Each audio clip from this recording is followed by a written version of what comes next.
Hello, my name is Jonathan Martin, and I am joined by Aleksandar Dosan and Camila Magrin to explain why Vertex Pharmaceuticals should be sold from the USF Investment Fund. I'm going to pass things off to Alex first, who's going to discuss why we are issuing a sell recommendation. Okay. Thank you, JT. So currently, as it stands at the time of our analysis, the current price is $483. That's approximately 109% gain from our entry in 2021 of $230.76. We currently have 90 shares in the fund, which is approximately 3% of the portfolio, and they are trading with a PE of 31.73. And now in the next slide, I'm going to talk to you about more about the revenue breakdown for their products. So as said before, Vertex is a global biotech company. They're headquartered in Boston, Massachusetts, and they're heavily focused on creating new treatments for the cystic fibrosis therapy. In the graph shown to the left, you can see that the main success to their historic growth has been by their Trikafta, which make which makes up approximately 90% of the revenue, followed by Kalydeco or Combi and Symdeko. In addition to that, they're also focusing on new treatment for sickle cell disease as well as pain management as well. And now I'm going to pass it over to JT, who will talk about why we want to sell Vertex out of the fund. Thank you, Alex. So, in terms of Vertex, it was acquired for $230.73 a share back in 2021. The stock has demonstrated incredible growth over the past 3 years. It is with experiencing an increase in price of around 109.3%. This growth was driven by their cystic fibrosis pipeline and is impressive, but it is most likely unsustainable in the coming future. The reason it is likely unsustainable is because, firstly, the biotech industry has become highly saturated with stiff competition, and companies increasingly face scrutiny over high prices. Secondly, Vertex is over-reliant on their cystic fibrosis revenue. Research and development to diversify treatment offerings is expensive, and this was seen in their last earnings, where the net income for them was negative because they spent more on research and development than they received in earnings.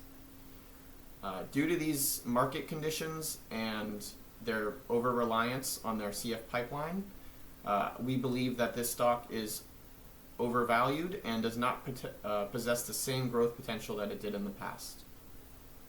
Regarding the biotechnology industry, this industry faces heavy market saturation. The biotech industry has been a high-growth area over the past decade. However, the sector is starting to see saturation as larger pharmaceutical companies pivot towards rare disease therapies, this increases in competition. This increased competition can put downward pressure on profit margins and growth potential. In terms of market scrutiny, the pharmaceutical industry is facing increased scrutiny over drug pricing, particularly in the US. With regulatory pressure rising, there is growing uncertainty about how government policies could impact profitability for biotech companies.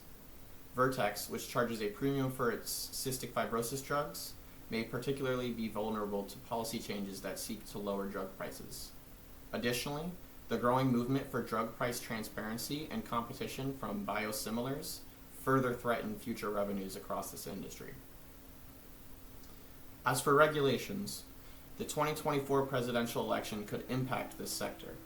The Democratic Party and Republican Party both have policy proposals that could have an impact on the drug pricing, regulation, as well as investments in research and development.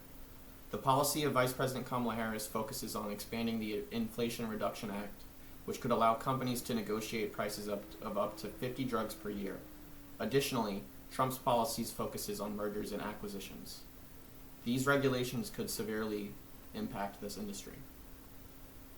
I will now pass things off to Camilla, who is going to go over the impending risks facing this company. Thank you, JT. So Vertex success is heavily tied to its CF treatments. However, this over-reliance on one area is risky.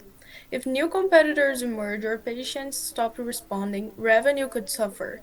While Vertex has potential therapies on other areas like pain and diabetes, they haven't yet generated significant revenue, leaving the company vulnerable without diversification. Vertex stocks has also grown thanks to its CF franchise, but as revenue growth slows, some analysts believe that the stock is overvalued, and high valuation multiples without significant new growth from its pipeline could lead to declines in stock price, reducing investors' confidence and putting pressure on its financials. In addition, despite its profitability, Vertex has faced increased review for not meeting market expectations. Missing earnings or revenue projections could lead to stock sell-offs, as the biotech sector depends on high growth potentials. If underperformance continues, it could hurt investors' confidence and long-term financial stability. Now, moving on to comparables. Vertex appears overvalued when compared to its industry peers across key performance indicators. The company's EV revenue, EV EBITDA, and PE ratios are all higher than the industry averages and medians, suggesting that the stock is priced at a premium. This overvaluation likely reflects growing concerns about Vertex's ability to sustain growth, especially as it relies heavily on its CF franchise, and investors seem cautious about the company's future prospects, with its high valuation not yet justified by a broader pipeline of revenue-generating therapies. Without delivering on future growth, this overvaluation could lead to a downward adjustment in stock price and erode investor confidence.